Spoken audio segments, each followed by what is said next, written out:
नमस्कार मंडळी, आपण पाहत आहात KD24 न्यूज. आज आपण पाहणार आहोत एक अशी घटना जी फक्त एक बातमी नाही तर एक माणुसकीचा जिवंत नमुना आहे. ही घटना आहे आटपाडी तालुक्यातील प्रभाग 9मधील मुलांकी येथील हॉटेल दरबार जवळील एका विहिरीत पडलेल्या जंगली कोल्ह्याच्या बचावाची. मित्रांनो, सध्या उन्हाचा तडाखा प्रचंड वाढला आहे. पाण्याच्या शोधात वन्य प्राणीही गावाकडे वस्तीच्या भागाकडे येत आहेत. अशाच परिस्थितीत हा कोल्हा रात्रीच्या वेळी पाण्याच्या शोधात या विहिरीकडे आला, पण पाणी दिसल्यावर तो खाली उतरला. मात्र दुर्दैवाने तो थेट पाण्यात पडला. विहिरीच्या कडेला सिमेंटचा कठडा असल्यामुळे आणि पायऱ्या नसल्यामुळे त्याला वर येण्यासाठी कोणताही मार्ग नव्हता. तो रात्रभर पाण्यात राहून बाहेर पडण्यासाठी प्रयत्न करत होता. हे चित्र आपण बघत आहे. तुम्ही व्हिडिओमध्ये स्पष्ट पाहू शकता. तो पुन्हा वर येतोय, खाली जातोय, पाण्यात पडतोय. म्हणजे अनेक घटना त्याच्या प्रयत्नातून दिसत आहेत. तरी तुम्ही पाहत आहात त्याची धडपड, वर येण्यासाठी लागलेली त्याची धडपड आपण पाहतो आहे. या प्रसंगी वन विभागातील कर्मचारी हे या प्रसंगी इथे उपस्थित होऊन त्यांनी त्यांचे प्रयत्न कशा पद्धतीने चालू केले ते पहा.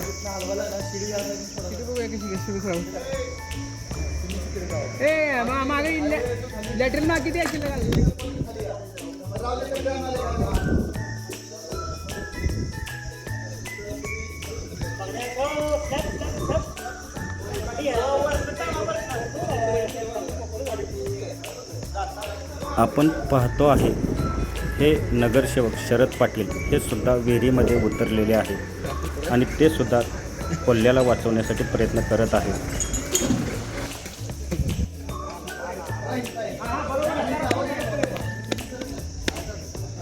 आपण बघतोय कोल्ह्याची धडपड वर येण्याचा प्रयत्न करतो आणि पुन्हा तो पाण्यात पडतो. हे चित्र आपण बघतो आहे.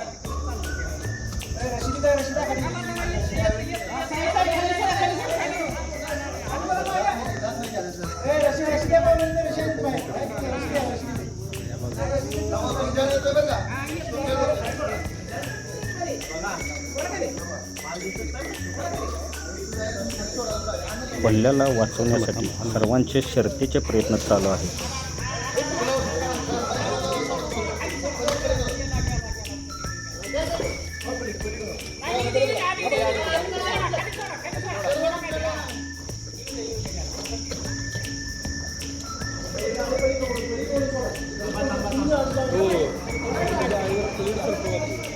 या प्राण्याला वाचवण्यासाठी गटनेते नगरसेवक अमरशेह भैया पाटील, कॉन्ट्रॅक्टदार दादासाहेब पाटील व नगरसेवक दत्तात्रय चव्हाण व शरद पाटील यांचेही प्रयत्न सुरू आहेत.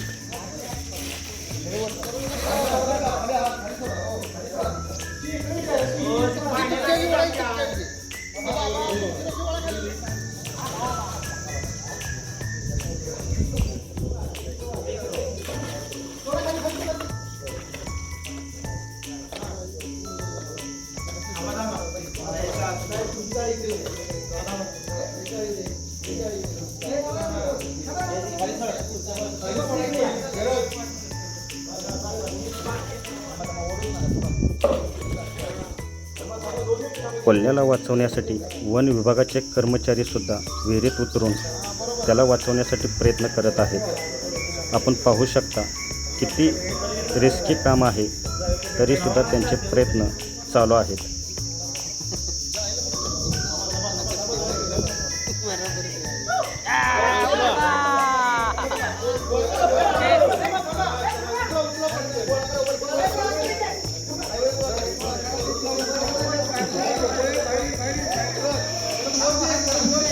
तुम्ही या इकडे, डोक्यात पडेल तिकडे.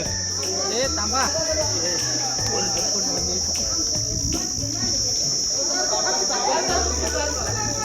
यासाठी काही स्थानिक नागरिक व शेतकऱ्यांनीही खूप प्रयत्न केले.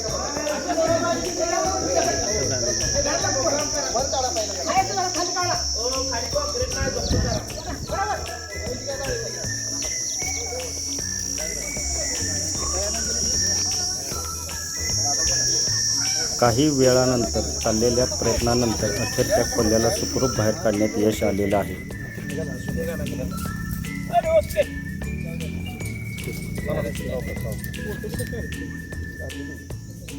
यातून आपल्या लक्षात येते की सोशल मीडिया किती मोठी आहे. काय नाही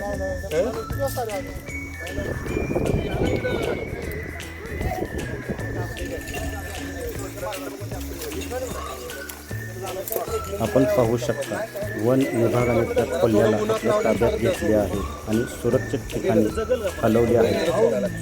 फॉरेस्ट थांबतोय कोल्हे भरपूर जाणार निघून बाहेर